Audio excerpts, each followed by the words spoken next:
Break के बाद आपका खैर मकदम है। उत्तर प्रदेश के वज़ीर-ए-आला योगी आदित्यनाथ आज गाजीपुर का दौरा करेंगे।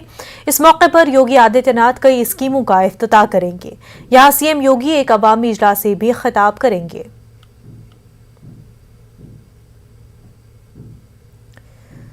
बीजेपी सदर जेपी नड्डा आज एम्स अस्पताल में वैक्सीनेशन के सेवा और समर्पण प्रोग्राम में पहुंचे हैं।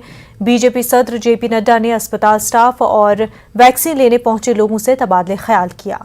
जेपी नड्डा ने पीएम के जन्मदिन के मौके पर टीकाकारी मुहिम में रिकॉर्ड बनाने के हवाले से खुशी का इजहार भी किया।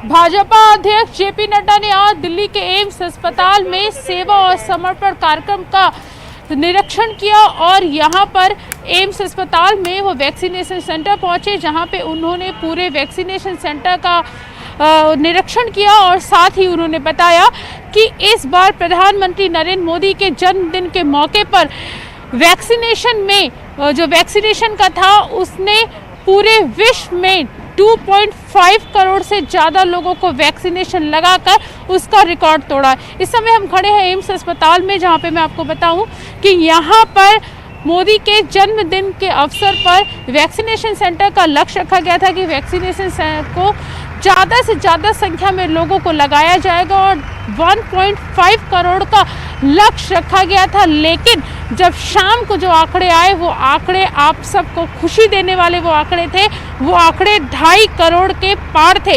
यानी कि ये जो रिकॉर्ड बनाया गया, ये विश्व में पहली बार ऐसा हुआ कि भारत ने सबसे ज़्यादा एक दिन में वैक्सीनेशन का रिकॉर्ड बनाया। कैमरा पर्सन अनिल के साथ Preeti Srivastava, news 18 Delhi. MIM party, ED, CBI